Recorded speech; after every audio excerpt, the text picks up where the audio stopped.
Bien, vamos a comenzar entonces hoy con tema nuevo, ¿sí? El tema en cuestión, chicos, es el concepto de corriente eléctrica y análisis de circuito de corrientes eléctricas, justamente. Empecemos por lo básico, ¿sí? Esto es, definamos qué es una corriente eléctrica.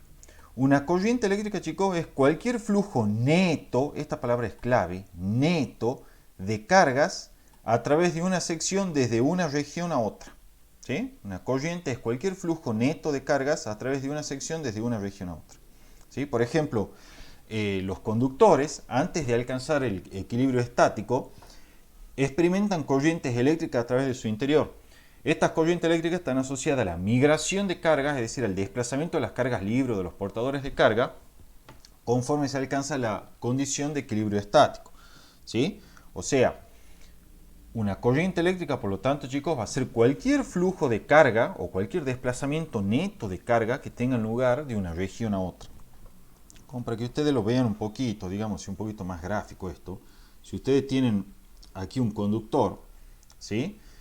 Bueno, conforme las cargas libres, por ejemplo, que son los electrones en un conductor metálico, para alcanzar el equilibrio estático, comienzan a migrar desde las diferentes regiones, ¿sí? Hacia la superficie del conductor para alcanzar el equilibrio estático de manera tal que aparece una carga superficial inducida, negativa en este caso, en la superficie del conductor desde luego, entonces el desplazamiento de estas cargas libres constituyen ejemplos de corrientes eléctricas, ¿sí? Conforme se desplazan hacia la superficie exterior del conductor.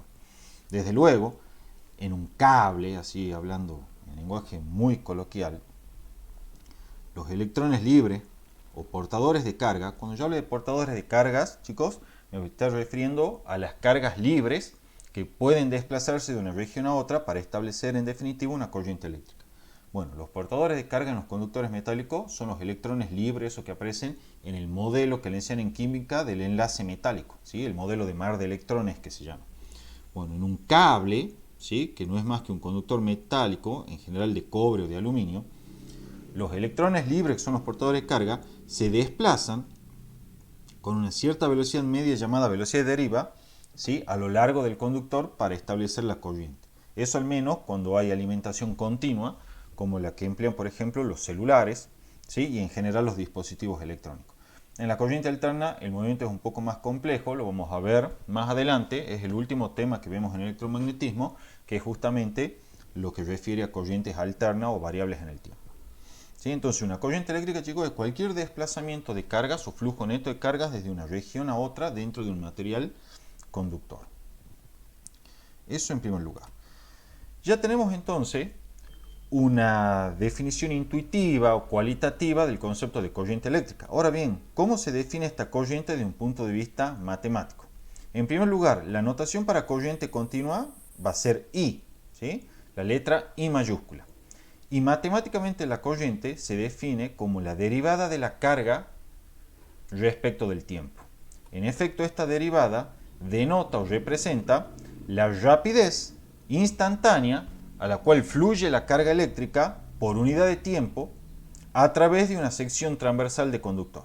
Aquí está indicado entre paréntesis. Es la rapidez con la que la carga neta migra a través de una sección transversal de conductor dada. ¿Sí? Entonces, la corriente eléctrica ya sabemos qué es. Es cualquier flujo neto de carga de una región a otra. Matemáticamente, ¿cómo se define? Como la derivada de la carga respecto al tiempo. ¿Qué representa esta derivada físicamente? La rapidez a la cual la carga fluye de una región a otra a través de una sección transversal de conductor por unidad de tiempo. Las unidades en sistema internacional para la corriente eléctrica son el coulomb, que es la unidad de carga eléctrica, sobre el segundo, que es la unidad de tiempo. El coulomb sobre segundo se denomina ampere y se denota con la letra A mayúscula. Se escribe así, ampere. ¿Sí? Es importante destacar que la corriente eléctrica es una magnitud escalar, o sea que no tiene ni dirección ni sentido asociado en realidad. Sin embargo, muchas veces, cuando trabajemos con circuito eléctrico, vamos a ver que vamos a hablar de la dirección de la corriente. Y ustedes van a decir, che, pero ¿qué no era que era una magnitud escalar y por lo tanto no tiene asociada ninguna dirección? Sí, eso es cierto. Pero es como que hay un abuso de notación y se habla de la dirección de la corriente, cuando en realidad lo que queremos hablar es de la dirección en la que fluirían o se desplazarían las cargas libres que establecen esta corriente, ¿sí? Entonces, cuando yo hable de la dirección de la corriente o del sentido de la corriente, en realidad me estoy refiriendo al sentido o dirección en el que se moverían las cargas positivas, ¿sí? Es el concepto de corriente convencional que vamos a ver dentro de un rato, asociada a la corriente que se establece justamente, ¿sí? O desplazamiento de cargas que se establece justamente en un conductor determinado. A modo de ejemplo, ¿sí? Para que quede aún más claro el concepto de corriente eléctrica desde un punto de vista matemático, si usted viene y le dicen, che, mira, tengo una corriente en un conductor que es de 20 amperes. Bueno, ¿qué es 20 amperes? Es 20 coulombs sobre segundo. Entonces, una corriente de 20 amperes es aquella corriente tal que a través de una sección transversal de conductor circulan 20 coulombs de carga por cada segundo que pasa, ¿sí? Por eso yo le decía que la corriente matemáticamente es la rapidez con la cual la carga eléctrica expresada en coulomb atraviesa una sección transversal de conductor por unidad de tiempo. Entonces, volviendo a nuestro ejemplo, si le dicen una corriente de 20 amperes son 20 coulombs sobre segundo. Eso quiere decir que 20 coulombs de carga eléctrica circulan por cada segundo a través de una sección transversal de conductor, ¿sí? Esa es la idea matemática de corriente eléctrica. ¿Está claro, chicos? Gaby, Sí, pregunte. se diría que ese conductor no está en equilibrio electrostático, Exactamente. ¿verdad? Cuando se establece una... Muy buena la aclaración. Cuando se establece una corriente eléctrica, el conductor ya no está en equilibrio estático porque tiene cargas libres, que son justamente lo que se denominan portadores de carga, que se están desplazando de una región a otra. Entonces eso contradice la condición de equilibrio estático.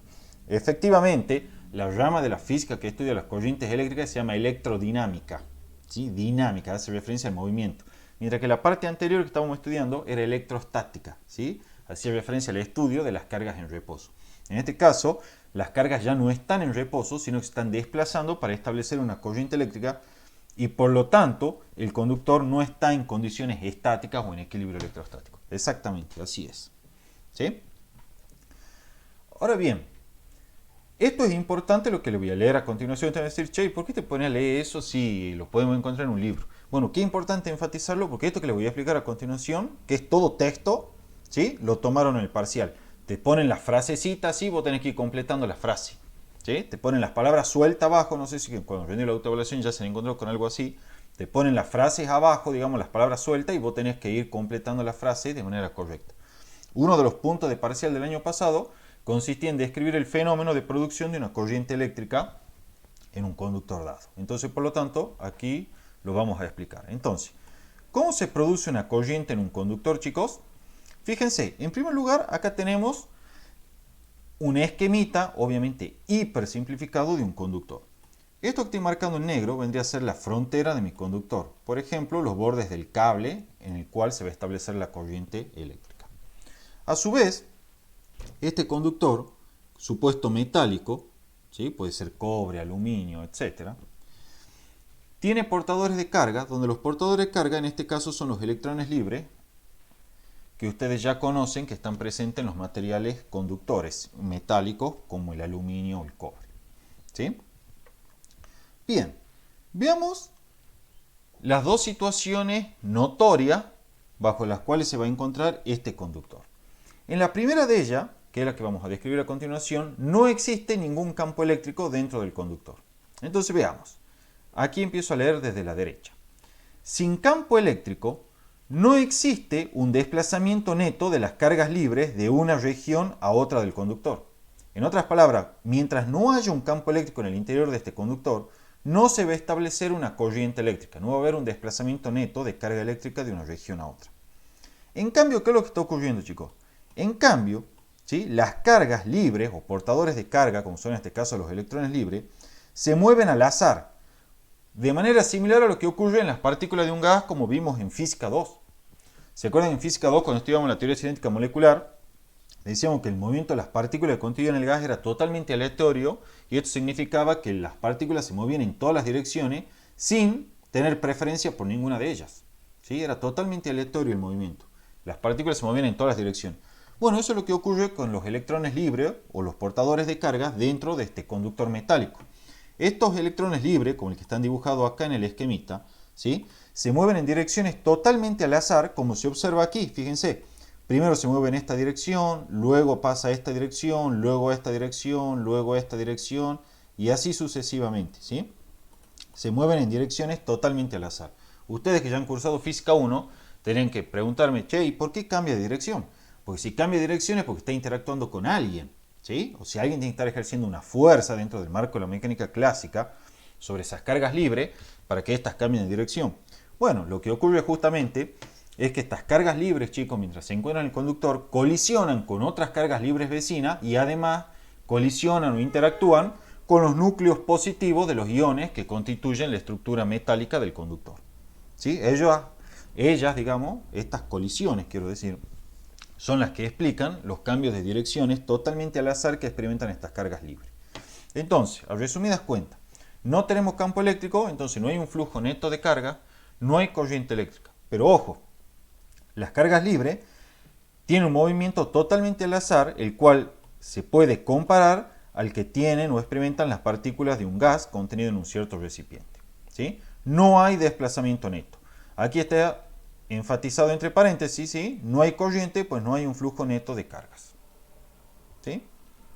Ahora bien, cuando se establece un campo eléctrico, aquí viene lo novedoso, ¿sí? Cuando se establece un campo eléctrico, las cargas libres, chicos, interactúan con ese campo eléctrico que ahora está presente dentro del conductor, y como bien decía su compañera recién, en este caso ya no estamos en condiciones estáticas, ¿sí? De manera tal que ese campo eléctrico hace que las partículas experimenten, cuando digo partículas quiero decir las cargas libres o portadores de carga, experimenten una fuerza eléctrica que es igual a Q por E, como ya vimos anteriormente. ¿Sí? Bueno, esta fuerza igual a Q por E que permite que las mismas presenten un desplazamiento neto, ¿sí? Es decir, gracias a esta fuerza eléctrica que aparece sobre las cargas libres, ahora las mismas experimentan un desplazamiento neto, tal que tienen asociado una velocidad media denominada velocidad de deriva V sub D. O sea, que cuando no había campo eléctrico no había desplazamiento neto y no había corriente eléctrica. Pero ahora cuando yo establezco un campo eléctrico en el interior del conductor, ¿sí? Este campo eléctrico va a interactuar con las cargas libres o portadores de carga de manera tal que va a ejercer una fuerza eléctrica sobre ellas y estas partículas van a experimentar un desplazamiento neto. En otras palabras, si experimentan un desplazamiento neto, se está estableciendo una corriente eléctrica dentro del conductor. Y como estas cargas libres están experimentando un desplazamiento neto, entonces tienen asociada una velocidad media, y esa velocidad media se denomina velocidad de deriva o velocidad de arrastre de las cargas libres o de los portadores de carga, ¿sí? Esa velocidad media asociada a ese desplazamiento se llama velocidad de deriva o velocidad de arrastre de los portadores de carga, ¿sí? Es la velocidad asociada al establecimiento de una corriente eléctrica dentro del conductor, ¿sí? Es decir, justamente lo que le estoy indicando acá, se establece una corriente eléctrica, sin embargo, algo que hay que tener cuidado, es que conforme las cargas libres se desplazan, experimentan colisiones contra los iones presentes en la estructura del conductor y la trayectoria seguida por las cargas libres aún es al azar, pero con un desplazamiento neto que está asociado a la corriente eléctrica en el conductor. Entonces aquí está lo que estoy explicando. Ya tenemos nuestro campo eléctrico dentro del conductor. Nuestros portadores de carga, en este caso electrones libres si es que el conductor es metálico, experimentan una fuerza eléctrica que es antiparalela al campo eléctrico. Lo que hace que las cargas libres experimenten un desplazamiento neto, en este caso hacia la izquierda, es decir, en sentido contrario al sentido dado para el campo eléctrico. Pero ojo, el desplazamiento experimentado por estas partículas, o la trayectoria seguida por estas partículas cargadas, que son nuestros portadores, no son trayectorias rectilíneas sencillas, sino que, por el contrario, son trayectorias zigzagueantes, como la que se observan aquí, y ese zigzag o esa trayectoria, totalmente zigzagueante y caótica en cierta forma, está asociada nuevamente a las colisiones que experimenta la carga libre o portador de carga conforme se desplaza en presencia de este campo eléctrico. Es decir, aparece una fuerza eléctrica que tiende a desplazarla, sí, pero además, conforme se va desplazando, va colisionando con los iones positivos de la estructura y además con otras cargas libres vecinas. lo que hace que la trayectoria, lejos de ser lineal y sencilla, o sea, lejos de experimentar un movimiento rectilíneo, experimenta esta trayectoria que es bastante caótica, ¿sí? Muy similar a un zigzag como la que se observa ahí en la figura. ¿Estamos, chicos?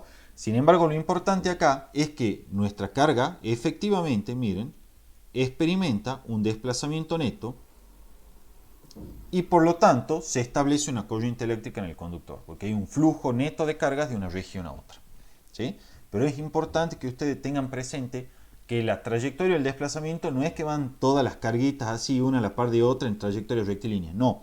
El desplazamiento se lleva a cabo a través de trayectorias bastante caóticas, zigzagueantes con lo que se observan ahí, debido a que en su camino las cargas libres van colisionando con los iones e incluso con otras cargas libres vecinas.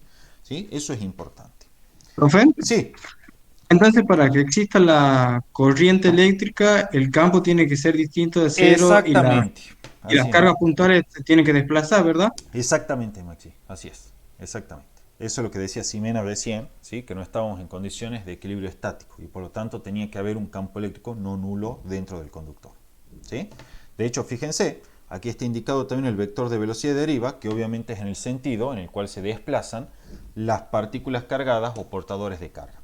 Importante aclarar esto, cuando yo hable de portadores de carga o ustedes vayan a la bibliografía que yo les recomiendan, van a ver que el libro habla de portadores de carga. Bueno, los portadores de carga, chicos, son las cargas libres que se desplazan para establecer la corriente. ¿Sí? Entonces, repito, portador de carga es igual a la carga libre que se desplaza para producir la corriente. Los portadores de carga pueden ser negativos, como ocurre en los conductores metálicos, donde los portadores de carga son los electrones. ¿Sí? En algunos semiconductores, como son los transistores bipolares de juntura, que se los ve en ingeniería electrónica, ¿sí?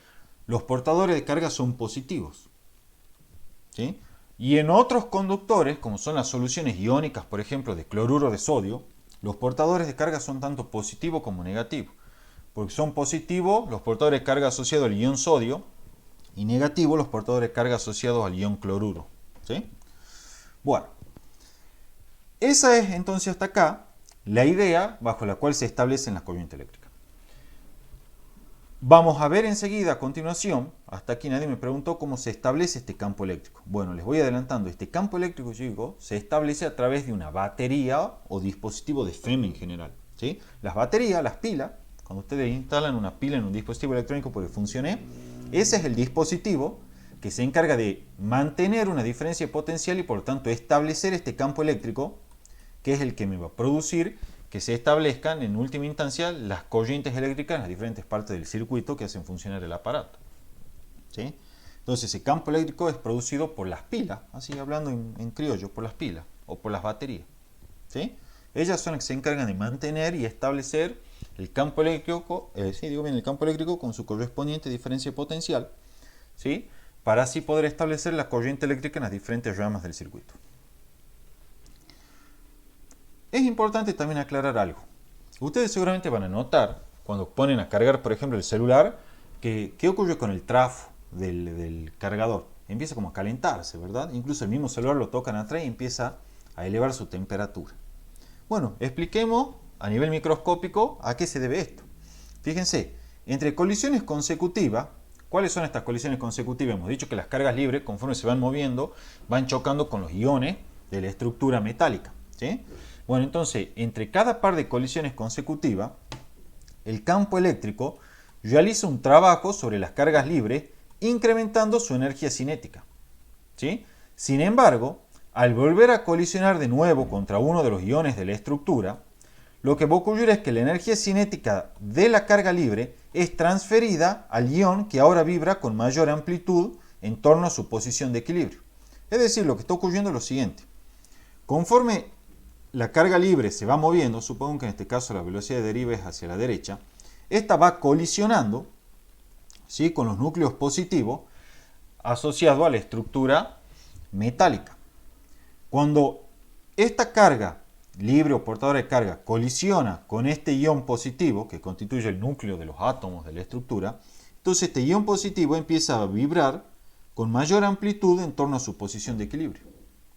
Ustedes ya saben de termodinámica que este movimiento aleatorio asociado a las partículas que constituyen un sistema se ve traducido en la idea de la energía interna o en el concepto de energía interna. Entonces ya se imaginarán, conforme se establece esta corriente eléctrica, ¿qué está ocurriendo con la energía interna del conductor? Se incrementa. ¿Por qué? Porque ahora las partículas vibran con mayor amplitud en torno a su posición de equilibrio, incrementan la energía cinética vibracional. ¿Sí? Entonces, en definitiva, lo que tenemos es que cuando se establece la corriente eléctrica, ¿sí? Entonces el campo eléctrico realiza un trabajo sobre las cargas libres, incrementando su energía cinética entre colisiones. Sin embargo, ahí, un instante posterior, estas partículas colisionan nuevamente contra un ion de la estructura. La energía cinética de la carga libre es transferida, por lo tanto, al ion, ¿sí? Que ahora vibra con mayor amplitud en torno a su posición de equilibrio. Bien, como les adelantaba, este aumento de la amplitud de las vibraciones se traduce en un incremento de la energía interna del conductor, el cual a nivel macroscópico se refleja como un aumento de temperatura típico. Y digo típico porque todos están familiarizados con el incremento de temperatura cuando conectamos algún aparato electrónico a la energía eléctrica, ¿sí? Suministrada por algún tomacorriente. ¿Estamos, chicos? Ese incremento de la temperatura y posterior disipación de energía en forma de calor al medio ambiente es lo que se conoce en física 3 como efecto Joule. ¿Sí? Se conoce como efecto Joule. ¿Se acuerdan que en física 2 resolvimos un problema de un calentador de inmersión? Que es ese que se conecta y se lo mete adentro de agua para elevar su temperatura. Bueno, el calentador de inmersión funciona por efecto Joule. Los electrones libres van colisionando y haciendo aumentar o incrementando la energía cinética vibracional de la estructura, ¿sí? Que constituye, digamos, el resistor de este calentador de inmersión, haciendo que éste incremente su temperatura, ¿sí? Y pueda calentar el agua. ¿Está claro, chicos, esto hasta acá? Traten de leer esto de los libros, ¿sí? Porque como les digo, lo tomaron en el parcial el año pasado, tenían que ustedes completar las frases que le iban poniendo ellos en la opción múltiple, ¿sí? Otro concepto importante es el concepto de corriente convencional, ¿sí? La corriente convencional, primero la vamos a explicar, primero la vamos a indicar, después la vamos a explicar, eso es lo que quiero decir en realidad, ¿sí? La corriente convencional es aquella que siempre, repito, siempre se considera asociada a un flujo de cargas positivas, aun cuando en realidad las cargas libres sean negativas, ¿sí? Repito una vez más. La corriente convencional, chicos, es aquella que se supone siempre considerada por un flujo de carga, o constituida en realidad, por un flujo de cargas positivas, ¿sí? Aun cuando en realidad las cargas libres que se están desplazando sean negativas. Aquí una aclaración importante, ¿sí? Una corriente puede deberse tanto a cargas positivas como negativas o incluso a ambas, como les decía recién que ocurría en las soluciones iónicas, ¿sí? Sin embargo, el signo de las cargas no tiene efectos prácticos en el análisis de circuito, ¿sí? Por lo que podemos establecer el concepto de corriente convencional. ¿Qué estoy diciendo acá? Estoy diciendo que cuando resolvamos los circuitos, ¿sí? Eléctricos y estudiamos los fenómenos asociados a las corrientes eléctricas, es indistinto el signo de las cargas, ¿sí? Cuando digo las cargas quiero decir de los portadores de carga o cargas libres, ¿sí?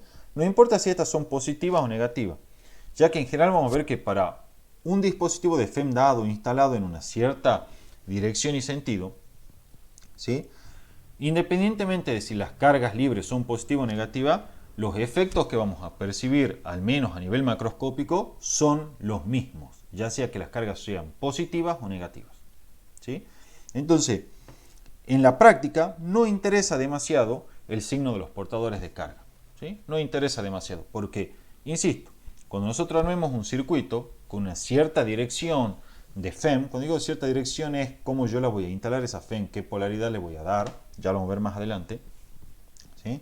Para una FEM dada, sin importar si las cargas libres son positivas o negativas, a efectos prácticos, todos los fenómenos físicos que nosotros vamos a observar a nivel macroscópico son los mismos, tanto si las cargas libres son positivas como si son negativas. Entonces, no es algo que en realidad nos interese y por lo tanto podemos trabajar con el concepto de corriente convencional. Esto es, podemos considerar toda corriente como un flujo de cargas positivas, aun cuando en realidad sea un flujo de cargas negativas. Total, no me afecta en nada, ¿sí? De hecho, por eso yo recién les quería mostrar esta imagen. Fíjense, acá tenemos a la izquierda, ¿sí? Fíjense donde estoy marcando con el cursor, una corriente asociada a un flujo de cargas positivas. En ese contexto, la corriente se dibuja con sentido hacia la derecha, que es el sentido en el que fluirían las cargas positivas aquí indicadas. Insisto una vez más en que la corriente no es un vector, ¿sí? Repito, la corriente no es un vector y por lo tanto la corriente eléctrica no tiene asociada una dirección ni un sentido en realidad. Cuando nosotros hablamos del sentido de la corriente, eso es un abuso de notación, porque en realidad la misma no tiene ni sentido ni dirección. Pero vuelvo a aclarar, cuando hablemos del sentido de la corriente, es decir, cuando hagamos ese abuso de notación, en verdad lo que vamos a querer hablar es del sentido en el que están fluyendo, ¿sí? O en el que fluirían las cargas asociadas a la corriente eléctrica en cuestión, ¿sí? Entonces aquí fíjense, hay una flecha en morado que indica el sentido de la corriente. En realidad, repito, la corriente no es un vector, ese sentido lo que indica es el sentido en el que fluyen las cargas, en este caso positivas, ¿sí? Que establecen la corriente eléctrica en este conductor. ¿Estamos? Entonces, en este caso tenemos un conductor con cargas positivas, libres, estos son los portadores de carga, que se mueven hacia la derecha, por eso está el vector velocidad de deriva en verde indicado. La corriente, ¿sí? Por lo tanto, es hacia la derecha, ¿sí? Y en particular, la corriente convencional, ¿sí? Que es siempre aquella considerada como si las cargas libres fuesen positivas, va a coincidir con el sentido real de la corriente para este caso en el cual las cargas libres son cargas positivas, o los portadores de carga son cargas positivas. Entonces, en resumidas cuentas, si las cargas son positivas, chicos, ¿sí? Los portadores de cargas son positivos, entonces la corriente real, es decir, el sentido real del flujo de carga, coincide con el sentido de nuestra corriente convencional.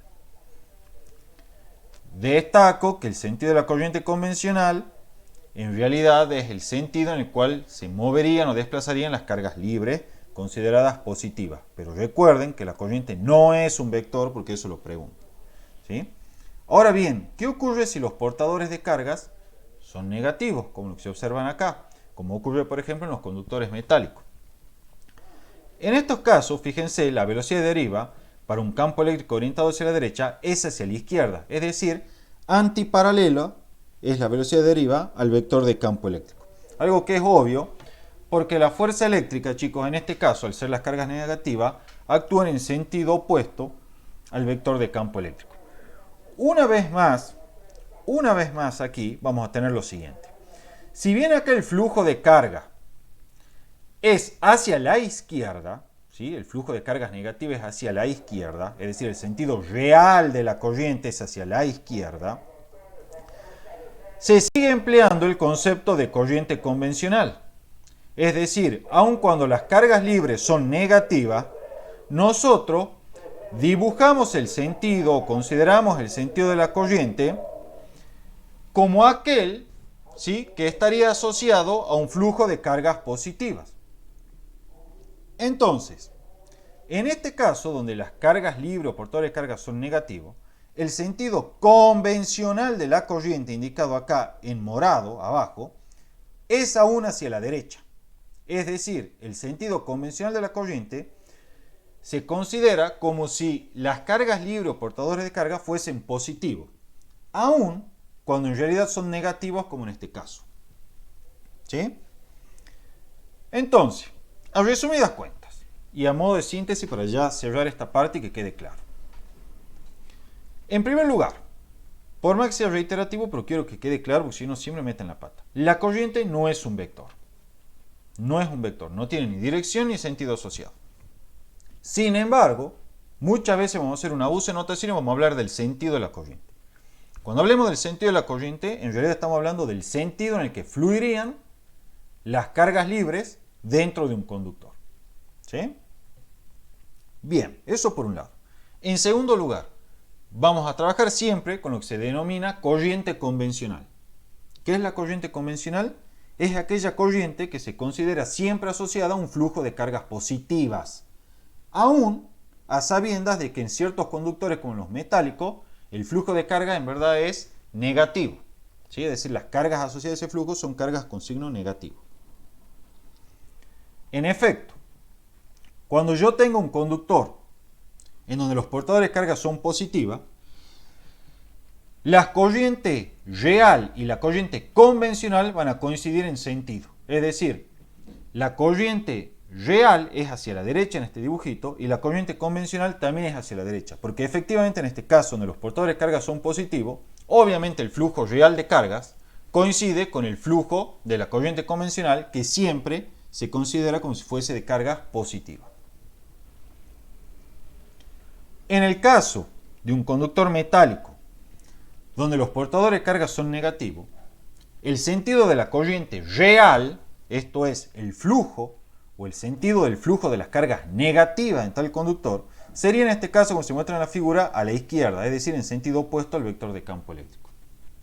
Sin embargo, aún en este caso, donde las cargas son negativas, la corriente convencional se sigue considerando como aquella que está asociada a un flujo de cargas positivas y por lo tanto, aun cuando las cargas libres en realidad son negativas, la corriente convencional se sigue dibujando hacia la derecha, indicando el sentido en el que fluirían las cargas libres o portadores de cargas si estas fuesen positivas o estuviese la corriente asociada a un flujo de cargas positivas. ¿Está claro eso, chicos? Bueno, entiendo que sí entonces. Bueno, propiedades de las corrientes eléctricas que se establecen en un conductor. Esto también es muy importante. La corriente eléctrica I, chicos, recuerden que así es como denotamos la corriente eléctrica, es la misma en todas partes de un conductor, aun cuando la sección de este cambie. Esto me dice que en un conductor o en un tramo de conductor en el cual no existen ni fuentes ni sumideros de carga eléctrica, el flujo de cargas que entra en un elemento de conductor es siempre igual al que sale del elemento en el mismo intervalo de tiempo. Es decir, que la carga, ¿sí?, en cualquier segmento de conductor permanece constante. Lo veamos con un dibujito. Si yo tengo un conductor que tiene una forma cualquiera, si quieren lo dibujemos así en forma de cuña, ¿sí? Esta es una vista de corte de ese conductor, ¿sí?, y no hay ni fuentes ni sumideros de carga en este elemento de conductor, este sería el elemento de conductor, y que no haya ni fuentes ni sumideros de carga quiere decir que no entra carga ni sale carga de este elemento de conductor. Entonces lo que vamos a tener es lo siguiente. Si bien esta sección 1 es mayor que esta sección 2, la propiedad que acabamos de enunciar me dice que la cantidad de carga por unidad de tiempo, yo acá la estoy considerando positiva, que pasan a través de esta sección 1 es igual a la cantidad de carga por unidad de tiempo que pasan a través de esta sección 2. De manera tal que la carga total encerrada dentro de este elemento de conductor permanece constante. Porque si entra una cierta cantidad de carga por unidad de tiempo a través de la sección izquierda, bueno, en el mismo intervalo de tiempo sale la misma cantidad de carga por la sección derecha. De manera tal que el cambio neto de carga en el interior de este segmento de conductor es cero, ¿sí? O sea, no hay cambio de carga. En otras palabras, la carga encerrada dentro de este elemento de conductor, ¿sí?, el elemento de conductor es todo esto que estoy rayando así, permanece constante, porque la misma cantidad de carga que entra en un intervalo de tiempo sale en ese mismo intervalo de tiempo por la otra sección. ¿Sí, chicos? ¿Está claro esto? Esto es muy similar a lo que vimos en hidrodinámica. ¿Se acuerdan que en hidrodinámica vimos la ecuación de continuidad? Nosotros teníamos un tubo de flujo así y decíamos, mira, la cantidad de agua por unidad de tiempo o de cualquier líquido por unidad de tiempo que pasa a través de esta sección 1 es igual a la cantidad de líquido por unidad de tiempo que pasa a través de esta sección 2. De manera tal que la masa de líquido dentro de este tubo de flujo que se llamaba era una constante, ¿sí? Esta es la masa. Bueno, esto es totalmente análogo. La carga por unidad de tiempo que pasa a través de esta sección es igual a la carga por unidad de tiempo que pasa a través de esta sección.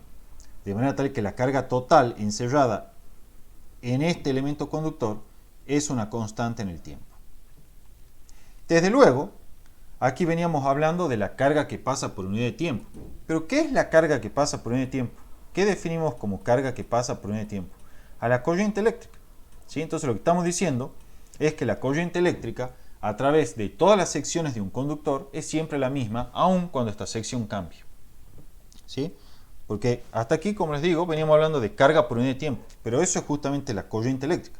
Por definición, recuerden, la corriente eléctrica es la rapidez a la cual pasa la carga por una sección de conductor por unidad de tiempo. ¿Sí? Entonces, si estamos diciendo que la carga por unidad de tiempo que pasa a través de esta sección izquierda es igual a la carga por unidad de tiempo que pasa a través de esta sección derecha, y estamos diciendo que la corriente a través de la sección izquierda es igual a la corriente a través de la sección derecha, aun cuando esas secciones sean diferentes. ¿Sí, chicos? Entonces, ya tenemos nosotros, ¿sí?, la primera propiedad. La leemos una vez más. La corriente I es la misma en todas las partes de un conductor, aun cuando la sección de este cambie. ¿Sí? En otras palabras, la carga en cualquier segmento de conductor es una constante, ya que lo que entra es igual a lo que sale en el mismo intervalo de tiempo. ¿Alguna duda, chicos, hasta acá? Bueno, algo importante. Como ya les aclaré, la corriente es un escalar, no tiene dirección asociada. Sin embargo, esto lo preguntan en el parcial y en el final también. Sin embargo, la flecha que aparece en los circuitos eléctricos simplemente representa la dirección en la que se moverían las cargas positivas asociadas a una corriente convencional, aun cuando las cargas en realidad sean negativas. ¿Sí? Entonces, si les llegan a preguntar qué representa la flecha en los circuitos eléctricos, ¿sí?, la flecha que denota corriente, como la que veíamos acá hace un ratito, ¿ven? Esta flechita que está abajo en morado. Bueno, esa flechita en morado indica en realidad el sentido en el que fluirían las cargas consideradas positivas que están asociadas a la corriente convencional, aun cuando, como en este caso, las cargas libres en realidad sean negativas. Bien. Expresión matemática para la corriente. Ya sabemos que por definición es la rapidez a la cual pasa la carga por unidad de tiempo a través de una sección transversal de conductor. Resulta que si trabajan algebraicamente, yo no voy a hacer la demostración, la pueden encontrar en cualquier libro, es súper sencilla. Esta corriente entonces se puede expresar como N por Q, fíjense que está encerrada en valor absoluto, por la velocidad de deriva por la sección A. Veamos qué es cada cosa. N, por las dudas le aclaro, no es el número de moles, ¿no? N, chicos, es el número de portadores de carga por unidad de volumen que tiene el material conductor. Repito una vez más, es el número de portadores de carga por unidad de volumen que tiene nuestro material conductor. ¿Sí? Las unidades en sistema internacional es 1 sobre metro cúbico, o lo que es lo mismo, metro a la menos 3. ¿Sí? El N depende del material conductor. Ojo que es el número de portadores de carga, no la carga, es el número de portadores de carga. O sea, esto quiere decir que si yo tengo un N para un cierto material igual a 20, 1 sobre metro cúbico, quiere decir que este material tiene 20 cargas libres por cada metro cúbico de material. ¿Sí?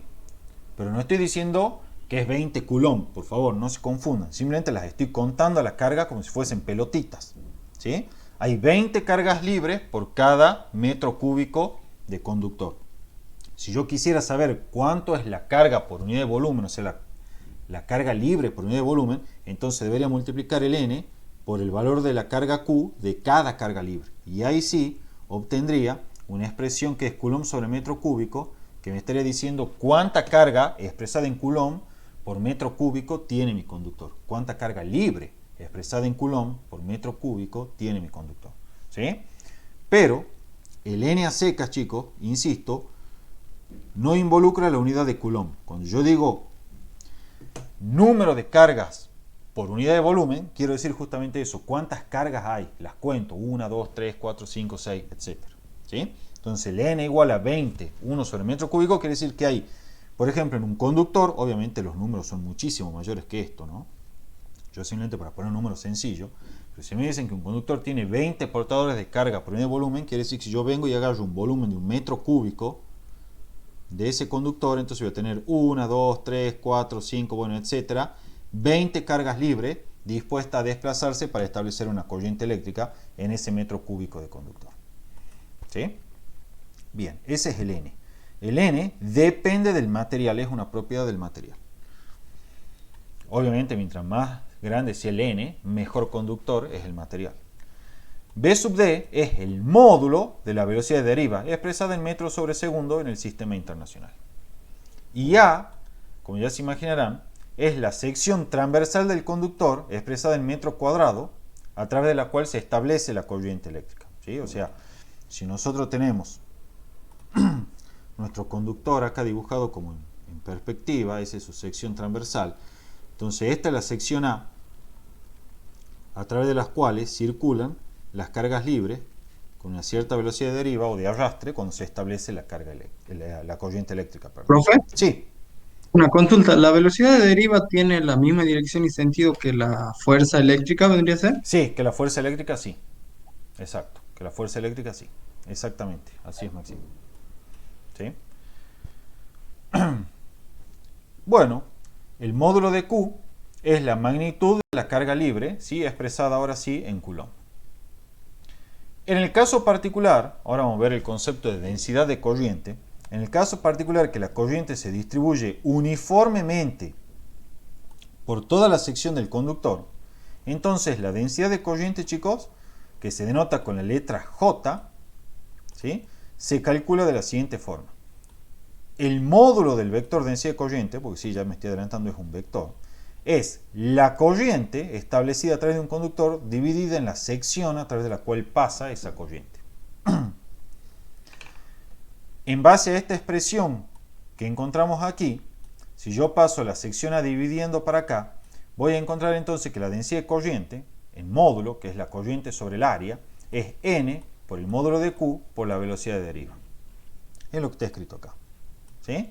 La densidad de corriente, chicos, en el caso de que la corriente esté uniformemente distribuida en toda la sección, es entonces la corriente por unidad de área, es decir, divido la corriente en la sección transversal, y eso será igual a N por el módulo de Q por la velocidad de deriva. Este es el módulo del vector densidad de corriente. Desde luego, su unidad en sistema internacional es el ampere sobre el metro cuadrado. ¿Sí, chicos? ¿Está claro eso? Bueno. Ustedes me dirán, bueno, este es el módulo del vector densidad de corriente. Entonces, ¿cómo es el vector? Bueno, vectorialmente, la densidad de corriente se representa de la siguiente forma. El vector J, por eso ahora ya tiene la flechita arriba, ¿sí? Es N por Q, esta vez con signo, si las cargas libres son positivas, van positivas, si son negativas, van negativas, multiplicado por el vector de velocidad de deriva. Fíjense, vector de velocidad de deriva, ¿sí? Insisto, la carga Q va con signo, aquí está indicado. ¿Qué característica tiene el vector de densidad de corriente, chicos? Es un vector que siempre apunta en la dirección y sentido del vector de campo eléctrico. Es una propiedad del vector de densidad de corriente.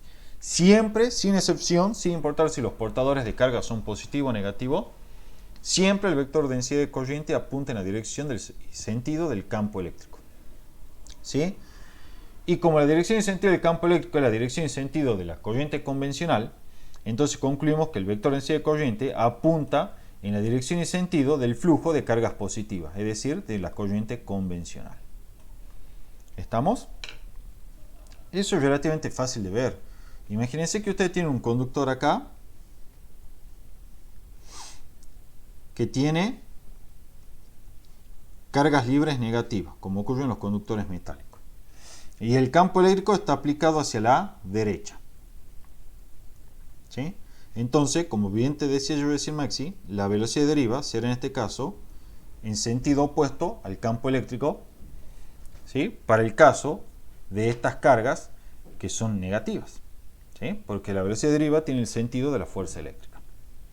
Ahora bien, el vector de densidad de corriente, entonces, según vimos recién, será el N por Q con signo con la velocidad de deriva de estas cargas negativas. Le pongamos el subíndice negativo para enfatizar que son cargas negativas. ¿Sí? Como esta carga Q es menor que 0, y la velocidad de deriva también es menor que 0, cuando digo menor que 0 quiere decir que apunta en el sentido negativo, ¿sí? Su componente de la velocidad de deriva es negativa, entonces el vector de densidad de corriente hacia dónde va a apuntar, hacia la derecha, porque va a tener componente positiva, ¿sí? Porque menos por menos es más. Ahora bien, hagamos lo propio para un conductor en el cual las cargas libres son positivas. De nuevo, el campo eléctrico lo consideremos hacia la derecha. En este caso, la velocidad de deriva experimentada por tales cargas positivas va a ser en el mismo sentido que el campo eléctrico. Entonces el vector de densidad de corriente J será N por Q, donde en este caso Q es mayor que 0, multiplicado por la velocidad de deriva, que es positiva, ¿sí? De las cargas positivas y que tiene componente positiva. Eso es lo que quiero decir. Entonces, el vector de densidad de corriente J será, de nuevo, hacia la derecha, ¿sí? Porque tanto Q es positivo y la velocidad de deriva tiene componente positiva hacia la derecha. Yo aquí no dibujé en ninguno de los dos casos el sistema de referencia, pero se sobreentiende que estoy tomando positivo hacia la derecha, ¿sí? Lo aclaramos ahí por las dudas. Entonces, fíjense ahí, en cualquier caso, no importa si los portadores de carga son negativas como aquí o positivos como aquí, en todos los casos el vector J apunta en la dirección del vector de campo eléctrico, más precisamente en la dirección y sentido del vector de campo eléctrico. Dicho sea de paso, el vector de densidad de corriente J, también como lo indiqué ahí en el paréntesis recién del texto que estamos leyendo, siempre apunta en la dirección y sentido de la corriente convencional, es decir, en la corriente asociada a un flujo de cargas positiva. Y recuerden, cuando hablamos del sentido de la corriente convencional, en realidad nos referimos al sentido en el cual fluirían las cargas positivas, ¿sí? Porque la corriente no es un vector. Entonces, fíjense, aquí abajo vemos que la corriente convencional para las cargas positivas coincide con la del sentido de la corriente real. La corriente real es hacia la derecha y ese es también el sentido de la corriente convencional. Ahora bien, para el flujo de cargas negativa, la corriente real, es decir, el sentido en el cual fluyen estas cargas negativas en realidad es hacia la izquierda. Sin embargo, el sentido de la corriente convencional, como la misma se considera asociada a un flujo de cargas positivas, sería hacia la derecha, ya que si las cargas libres fuesen positivas, se desplazarían en el mismo sentido que el campo eléctrico. Entonces, en este caso vemos que la corriente real y convencional tienen sentido opuesto. Ya les indiqué que no se tienen que alarmar por eso, porque a los fines prácticos es indistinto el sentido de movimiento de las cargas libres dentro del conductor, ¿sí? El efecto de si las cargas son positivas o negativas es indistinguible a nivel macroscópico cuando estudiemos disipación de potencia, ¿sí? Entre otras características que vamos a ver después en campos magnéticos. Ahora bien, ¿qué es lo que quiero enfatizar acá? Vamos a cambiar el color para que quede claro. Fíjense que si las cargas son negativas, ¿sí? Los portadores de cargas son negativas, la corriente convencional es hacia la derecha y la densidad de corriente es hacia la derecha. Si las cargas libres o portadores de cargas son positivas, la corriente convencional es hacia la derecha y la densidad de corriente J también es hacia la derecha. O sea, que en cualquier caso, independientemente de cómo sea el signo de los portadores de carga, se verifica lo que yo les indicaba en el paréntesis. La densidad de corriente J siempre tiene el sentido, ¿sí? Siempre tiene el sentido del flujo de cargas positivo, es decir, el de la corriente convencional, hablando con abuso de notación como les indicaba hace un rato, ¿sí? Siempre el vector de densidad de corriente J tiene la dirección y sentido de la corriente convencional, es decir, de la corriente asociada a un flujo de cargas positivas. Yo recién acá hablaba de a la derecha. Obviamente, cuando digo a la derecha, en realidad quiero decir en sentido del campo eléctrico, es decir, la corriente convencional, como así también el vector de densidad de corriente J, está apuntando a la derecha en el sentido del campo eléctrico, ¿sí? Pero eso no siempre tiene que ser así. Si yo vengo y tengo un conductor en el cual el campo eléctrico está apuntando hacia la izquierda, entonces en este caso la corriente convencional será hacia la izquierda, el vector de densidad de corriente J será hacia la izquierda, ¿sí? Y un flujo de cargas libres positivas se moverá obviamente hacia la izquierda. Por el contrario, un flujo de cargas eléctricas negativas, de portadores de carga negativa, se movería en este caso hacia la derecha. ¿Sí? En cualquier caso, ya sea que las cargas libres sean positiva o negativa, la corriente convencional siempre es aquella que se considera como si el flujo fuese positivo.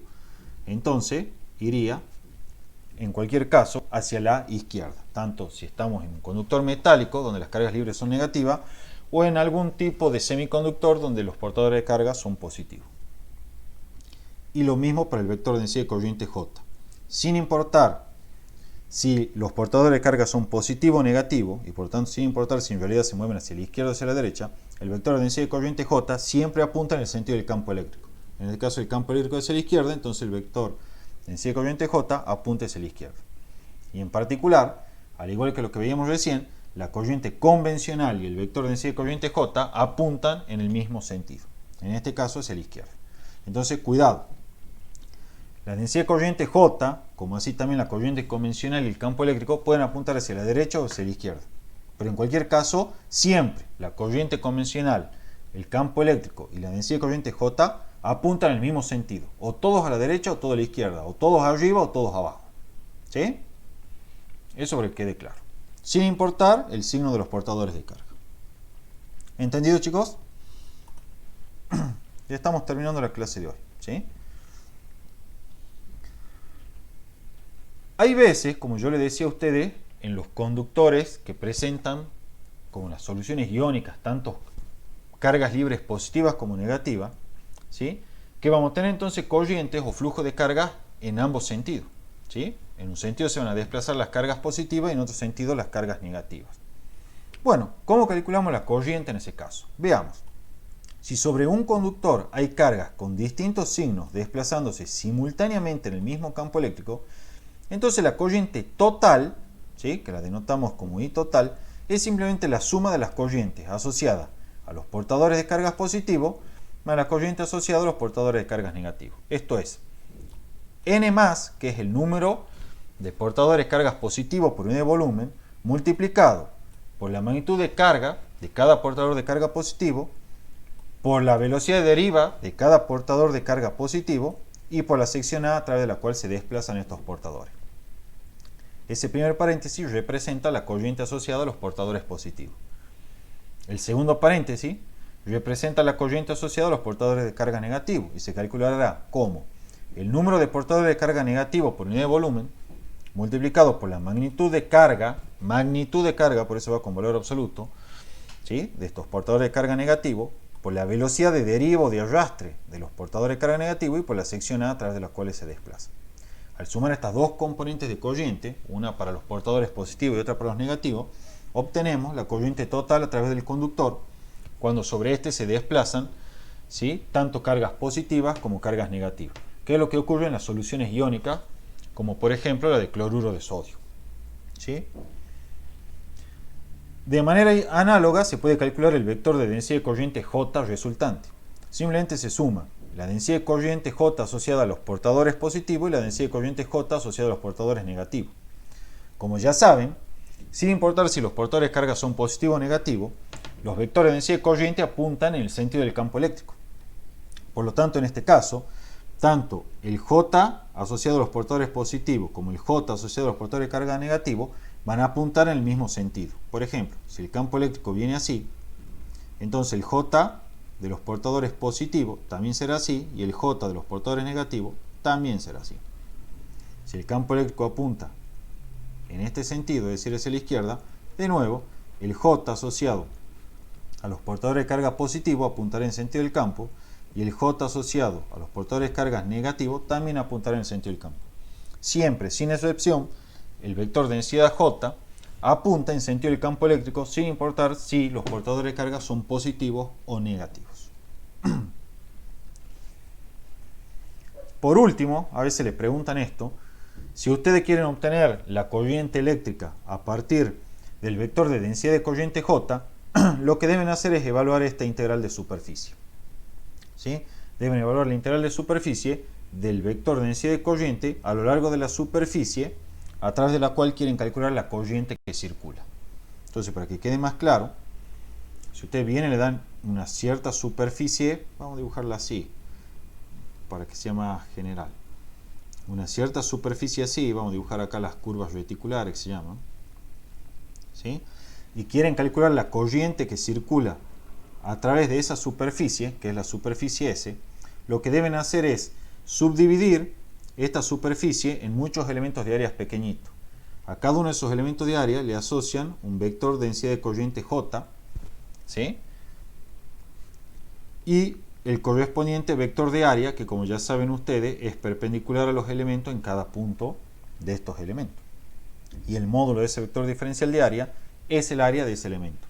Entonces, el producto escalar J escalar de A me devuelve, chicos, la corriente infinitesimal a través de este elemento que está rayado ahí. Al sumar, es decir, al resolver la integral de superficie, obtendré la corriente total a través de toda la superficie S. En el caso muy particular que la superficie S sea plana, por ejemplo, vamos a dibujarla acá. Sí, vamos a dibujarla ahí. ¿Sí? Que la superficie S sea plana, como la que se observa acá. ¿Sí?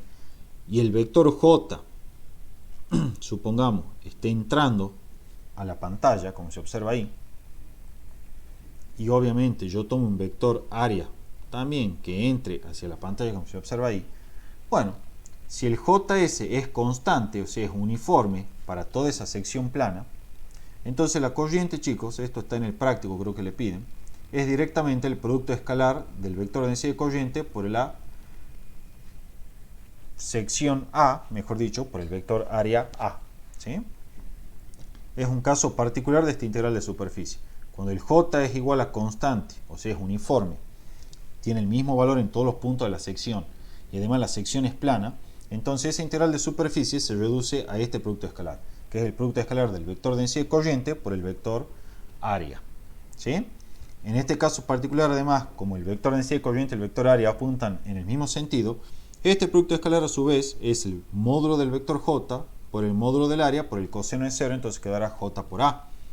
Y si ustedes recuerdan, el módulo de J era N por Q por la velocidad de deriva por A. Y volvemos a la expresión de corriente eléctrica que vimos al comienzo. ¿Sí? Súper sencillo esta parte. Pero igualmente pregunto, ¿tienen alguna duda, chicos? Bueno. Ya estamos terminando, ¿sí? Vamos a definir el concepto de resistividad ρ, ¿sí? La resistividad ρ, chicos, ¿sí? Se denota con la letra griega ρ, se define como el cociente del módulo del vector de campo eléctrico sobre el módulo del vector densidad de corriente. La unidad para la resistividad es el ohmmetro, ¿sí? Esto que está aquí, que es una letra griega omega, se llama ohm, ¿sí? De ahí viene que se lo represente con la letra griega omega, por ohm, ¿sí? Entonces, repito una vez más, la resistividad se define como el cociente del módulo del vector de campo eléctrico sobre la densidad de corriente J en magnitud. Las unidades son ohm-metro, ¿sí? Para un conductor ideal, la resistividad tiende a 0, mientras que para un aislador, es decir, por un material que no es conductor, la resistividad tiende a infinito. ¿Sí, chicos? Bueno, aclaremos este concepto mediante la ley de Ohm.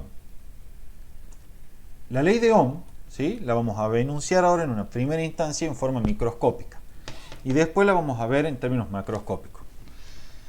La ley de Ohm establece lo siguiente. En verdad no es una ley, sino que es como una propiedad que verifican ciertos materiales, solo ciertos materiales dentro de ciertos rangos, ¿sí? Por lo tanto no es en realidad una ley, pero bueno, se les llama así. La ley de Ohm establece que para ciertos materiales, no todos, para ciertos materiales, denominados óhmicos, ¿sí? Y a una temperatura dada, en realidad para un rango de temperaturas dada, se satisface lo siguiente. La resistividad ρ es tal que, si yo vengo, lo voy a escribir acá para que quede claro, y tengo un material, ¿sí? Este es un material que es óhmico, es decir, que verifica la ley de Ohm, y yo a este material le establezco un cierto campo eléctrico E sub 1, sobre el mismo se va a establecer un cierto vector de densidad de corriente J1. De manera tal que la resistividad, por definición, ya saben que es el módulo del campo eléctrico sobre el módulo de la densidad de corriente. Bueno, ¿qué es lo que me dice la ley de Ohm? Me dice que si yo ahora vengo y ese campo eléctrico 1 lo modifico por un campo eléctrico 2, entonces sobre este material se va a establecer una nueva densidad de corriente J2, tal que el cociente entre el módulo de ese campo eléctrico nuevo y el módulo del vector de densidad de corriente nuevo es igual al que habíamos calculado anteriormente. Más aún, si yo ahora modifico ese campo eléctrico por un tercer campo eléctrico, en este material óhmico se va a establecer una densidad de corriente J3 tal que, nuevamente, el cociente entre los módulos del campo eléctrico y la densidad de corriente de vuelta es igual a las anteriores que habíamos calculado. En general, esto se cumple al menos dentro de ciertos rangos de temperatura y para ciertos valores de campo eléctrico y densidad de corriente. De manera tal que la ley de Ohm lo que me establece es que dentro de cierto intervalo de temperatura y dentro de cierto rango de valores de campo eléctrico y densidad de corriente, se verifica que la resistividad del material óhmico es una constante y por lo tanto es independiente del valor de campo eléctrico y de densidad de corriente. En otras palabras, si estamos operando dentro de la región de comportamiento óhmico del material, se verifica que cualquier incremento del campo eléctrico se traduce en un incremento de la densidad de corriente tal que el cociente entre los módulos del campo eléctrico y la densidad de corriente permanezca invariante, como se observa acá. Cuando tengo un campo eléctrico 1 y densidad de corriente 1, tengo una cierta resistividad ρ. Cuando tengo un campo eléctrico 2 diferente, la densidad de corriente 2 es tal que su cociente es de nuevo la misma resistividad que antes. Y así sucesivamente. ¿Sí? Entonces la ley de Ohm me dice de que la resistividad ρ es independiente del campo eléctrico y de la densidad de corriente, al menos dentro de cierto intervalo de temperatura, ¿sí? Y dentro de cierto rango de campo eléctrico y densidad de corriente. De manera que cualquier cambio en el campo eléctrico trae aparejado un cambio en la densidad de corriente, de manera tal que el cociente entre el módulo del campo eléctrico y la densidad de corriente es una constante que es justamente la resistividad del material, haciendo que ésta sea independiente, ¿sí?, del campo eléctrico y de la densidad de corriente. Gráficamente, lo que estamos viendo es que si el material tiene comportamiento óhmico, entonces se establece una relación de linealidad, ¿sí?, entre el campo eléctrico en magnitud y la densidad de corriente en magnitud. Entonces la ley de Ohm me dice simplemente que dentro de cierto rango de temperatura se verifica una relación de linealidad entre el campo eléctrico y la densidad de corriente J, como se observa acá. ¿Sí? Salido de esa región donde el material tiene comportamiento óhmico, esta relación de linealidad se pierde, ¿sí? Y ya en general lo que vamos a encontrar es que la resistividad sí presenta dependencia con el campo eléctrico. Es decir, cuando ya salimos dentro de la región en la cual el comportamiento es óhmico, vamos a encontrar que la resistividad sí se va modificando para diferentes valores de campo eléctrico. Pero en la medida que estamos dentro de la región en la cual el comportamiento es óhmico y existe por lo tanto una relación de linealidad entre el campo eléctrico y la densidad de corriente J, entonces vamos a encontrar que la resistividad, chicos, es independiente del campo eléctrico y de la densidad de corriente. ¿Por qué? Gráficamente también lo podemos ver, porque para este campo eléctrico la densidad de corriente es esta, para este campo eléctrico la densidad de corriente es esta. En cualquier caso, el cociente entre E y la densidad de corriente es la pendiente de esa recta, la cual es una constante, y esa es la resistividad ρ. O sea que la resistividad ρ es una constante, es independiente del campo eléctrico y de la densidad de corriente J, dentro del rango de linealidad, dentro de la región en la cual se satisface el comportamiento óhmico del material. Esto no hace falta ni que lo diga, pero lo indico igual. Lo que me está diciendo en otras palabras la ley de Ohm al menos en su enfoque microscópico, que es como se denomina este enunciado de la ley de Ohm, es que el campo eléctrico es proporcional a la densidad de corriente J. ¿Sí? En efecto, dentro de la región de linealidad donde se verifica el comportamiento óhmico del material, si yo incremento la densidad de corriente en un factor alfa, entonces el campo eléctrico se incrementa en ese mismo factor alfa. De manera tal que la resistividad permanece invariable. Y es la resistividad la constante de proporcionalidad. ¿Estamos de acuerdo, chicos? ¿Sí? Ya para finalizar la clase de hoy, bueno, terminamos de leer acá. Entonces la ley de Ohm me dice que para ciertos materiales denominados óhmicos y a una temperatura dada, o un rango de temperaturas dado, se satisface que la resistividad es independiente del campo eléctrico de la densidad de corriente. Es decir, para un campo eléctrico 1, la densidad de corriente J1, ¿sí?, tienen una relación que permanece invariante cuando voy modificando los campos eléctricos dentro de la zona de comportamiento óhmico. Es decir, después vengo y pongo un campo eléctrico 2, la densidad de corriente J2 es tal que el cociente me sigue dando la misma resistividad ρ que antes. Y así para cualquier otro valor de campo eléctrico y densidad de corriente considerado. Acá está la conclusión, es decir, la relación E sobre J es una constante. En otras palabras, la resistividad ρ, que es igual a E sobre J, es una constante. Y el campo eléctrico en magnitud es directamente proporcional a la densidad de corriente J. Por otro lado, ρ es independiente del campo eléctrico en los materiales óhmicos, como vimos recién. La resistividad, chicos, es una propiedad física de los materiales. Ustedes la van a encontrar tabulada en los libros de física. Si van al CIAR, al CERWAI, a cualquiera, van a ver que la resistividad está tabulada para diferentes materiales, aluminio, cobre, bronce, etc.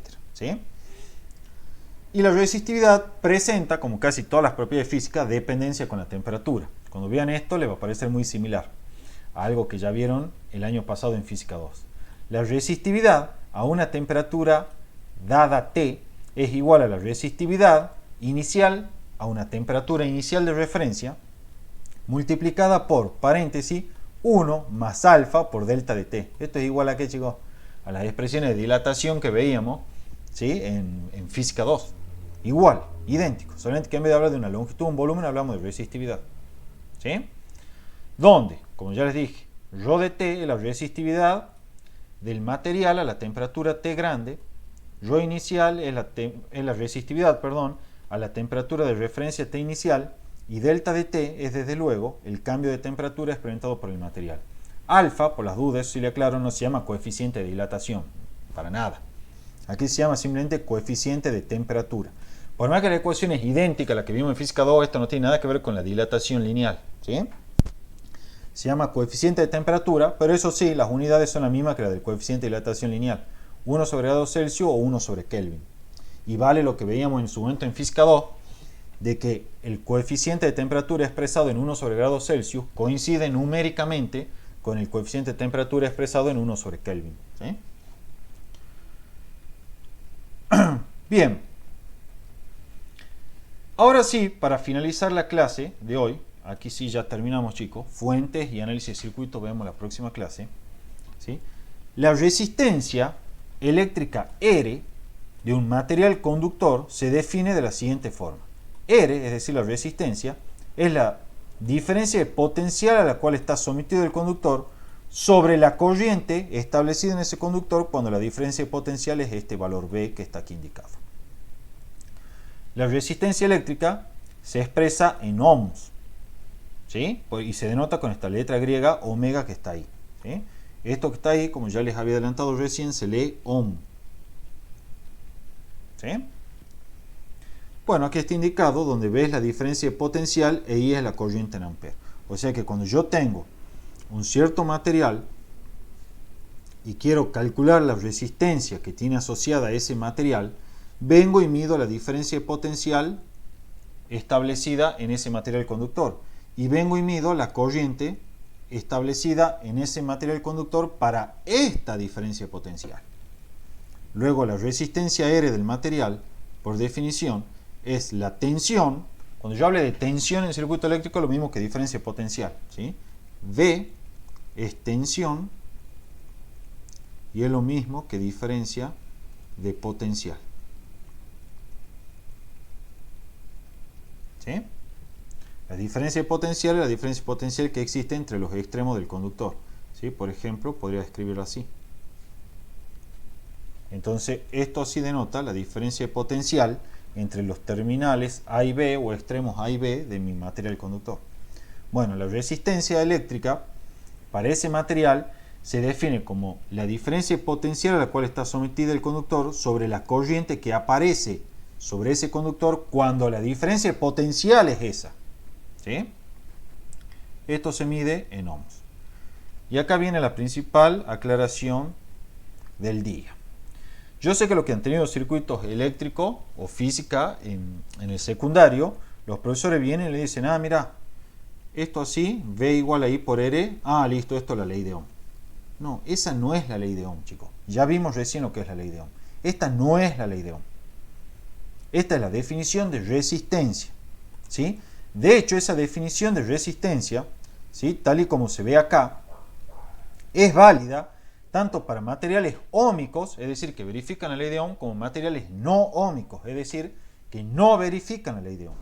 Entonces, muchísimo cuidado, porque esta expresión V igual a I por R vale tanto si el material verifica la ley de Ohm como si no verifica la ley de Ohm, ¿sí? Esta es la definición de resistencia.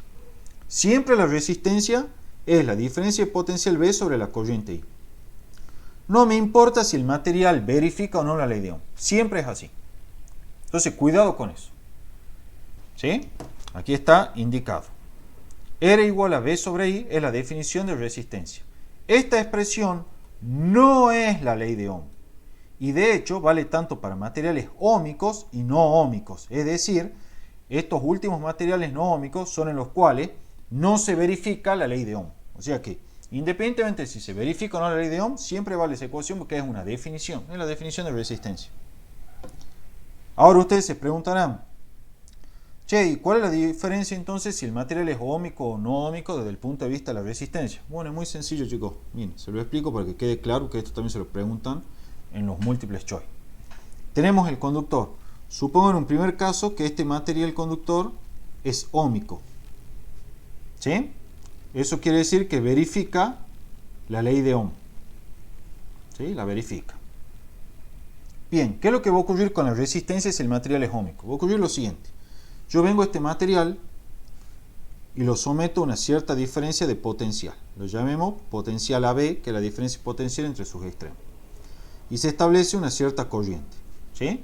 Entonces yo vengo y digo, bueno, a ver, calculemos la resistencia eléctrica para ese material en esas condiciones. Por definición, esto será la diferencia de potencial AB sobre la corriente establecida en el material. ¿Qué es lo novedoso acá? Que si el material conductor es óhmico, o sea, verifica la ley de Ohm, lo que va a ocurrir es lo siguiente. Cuando yo venga y modifique la diferencia de potencial por un valor V sub AB1, acá se va a establecer una corriente eléctrica I sub 1. De manera que la resistencia va a ser, como ya saben ustedes, en esas condiciones, la diferencia de potencial dividida en la corriente asociada a tal diferencia de potencial. Ahora bien, cuando el material es óhmico, o sea, verifica la ley de Ohm, ya se imaginan que va a ocurrir. Estos cocientes son iguales, ¿sí? Asimismo, si vengo y modifico otra vez la diferencia de potencial, le llevo un valor 2, entonces se va a modificar la corriente a un valor 2, de manera tal que una vez más el cociente entre la diferencia de potencial y la corriente asociada a ella va a ser de nuevo igual a los cocientes calculados anteriormente. Entonces, ¿cuál es la característica de la ley de Ohm en términos de la resistencia? Bueno, sencillo, que si el material es óhmico, la resistencia es una constante, ¿sí? Es independiente, al menos dentro de cierto rango de temperatura y de valores de tensión, es independiente de la diferencia de potencial y de la corriente. En otras palabras, si vamos gráficamente, se verifica una relación de linealidad entre la tensión y la corriente si es que el material es óhmico, o sea, si es que el material verifica la ley de Ohm. En síntesis, si el material verifica la ley de Ohm, tenemos que la resistencia es constante e independiente del valor de diferencia de potencial V y de la corriente I. Esto quiere decir que si yo estoy trabajando dentro de la zona donde el material tiene comportamiento óhmico, No importa qué potencial o diferencia de potencial yo lo someta al conductor, siempre la corriente va a ser tal que el cociente entre la diferencia de potencial y su corriente asociada, ¿sí?, va a ser un valor constante, que es la resistencia. En otras palabras, existe una relación de linealidad entre la tensión y corriente, como el que se observa acá, y desde luego tenemos que poder asegurar que en ese contexto la diferencia de potencial es proporcional a la corriente. Es decir, si yo incremento la corriente por el conductor en un factor alfa, la diferencia de potencial se incrementa en el mismo factor alfa, siendo R la constante de proporcionalidad. ¿Sí, chicos? Eso es lo que va a ocurrir en un material óhmico. Si el material no fuese óhmico,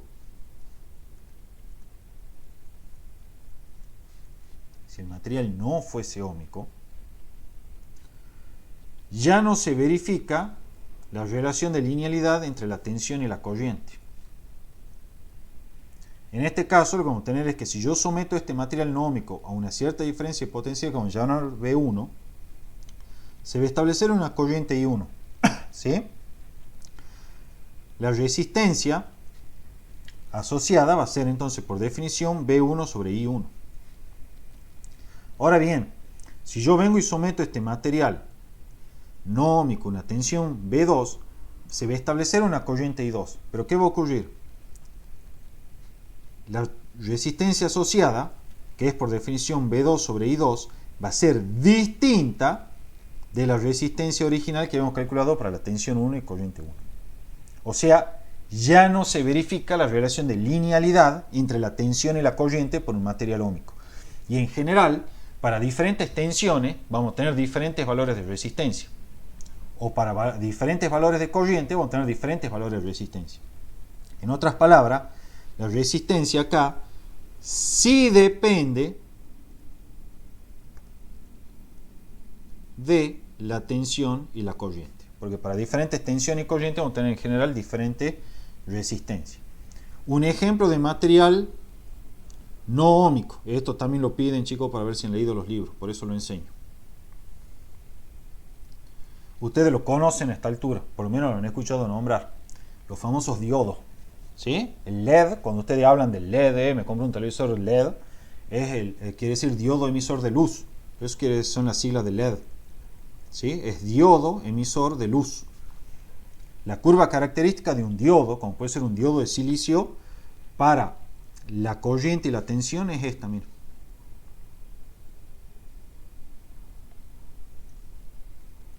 Si el diodo es de silicio, esto es más o menos 0,7 voltios.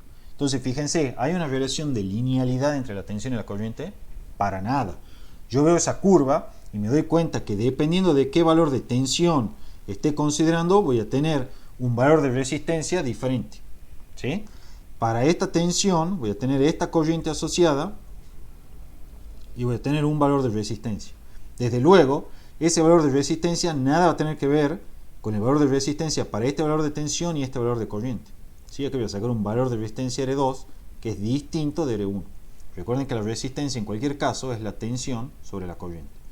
¿Sí? Ya no hay una relación de linealidad, entonces acá sí hay dependencia de la resistencia con respecto a la tensión y la corriente. ¿Sí, chicos? ¿Está entendido esto? Bueno. Lo último que vemos hoy, ¿sí? Relación entre la resistencia y la resistividad. ¿Sí? La resistencia es igual a la resistividad por la longitud sobre la sección. Esto me dice que la resistencia es directamente proporcional a la longitud e inversamente proporcional a la sección. Vamos a hacer un problema asociado a esto. Me dice en otras palabras que mientras mayor sea la longitud, mayor es la resistencia que experimenta o tiene el conductor. Mientras mayor sea la sección del conductor, menor es la resistencia que tiene este conductor. Rho es la resistividad del conductor en un metro, L es la longitud del conductor y S es la sección transversal del conductor en metros cuadrados.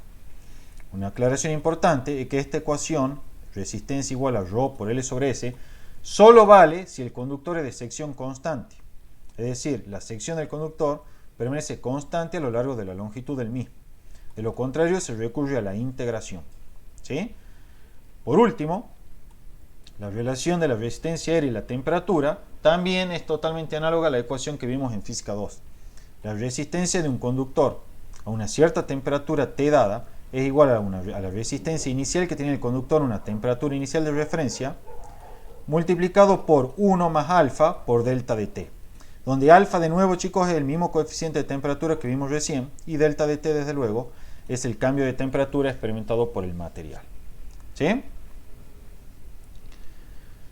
Un resistor, el último término que vemos hoy, ¿sí? Un resistor es un material conductor que presenta una cierta resistencia aérea. O sea, cuando alguien le hable de resistor, se está refiriendo a un material conductor que tiene asociado una cierta resistencia aérea. ¿Cómo se simbolizan los resistores? Lo van a encontrar denotado de esta forma así. Se le dibujan los dos terminales, ¿sí? Que son las dos patitas a través de los cuales se lo va a conectar, y se le dibuja esta trayectoria zigzagueante. Y se le indica la resistencia aérea asociada al resistor aquí arribita. Otra forma, ¿sí? Consiste en extender un poco más esta trayectoria zigzagueante, ¿sí? Son todas notaciones equivalentes para denotar un resistor, que, insisto una vez más, es un material que tiene asociado una cierta resistencia eléctrica que se indica aquí en el símbolo del resistor.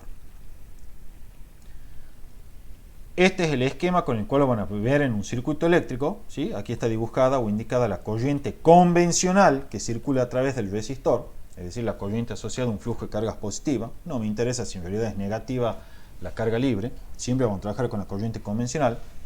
R es su resistencia, V es la diferencia potencial que aparece entre los terminales o bornes de este resistor, ¿sí? Y V es igual a I por R, como ya sabemos por definición, independientemente de si el resistor es óhmico o no óhmico. Bueno, con eso queda terminada la clase de hoy. ¿Está entendido, chicos, lo que vimos? Sí, Gaby. Bueno, perfecto. Dejamos de grabar entonces la clase.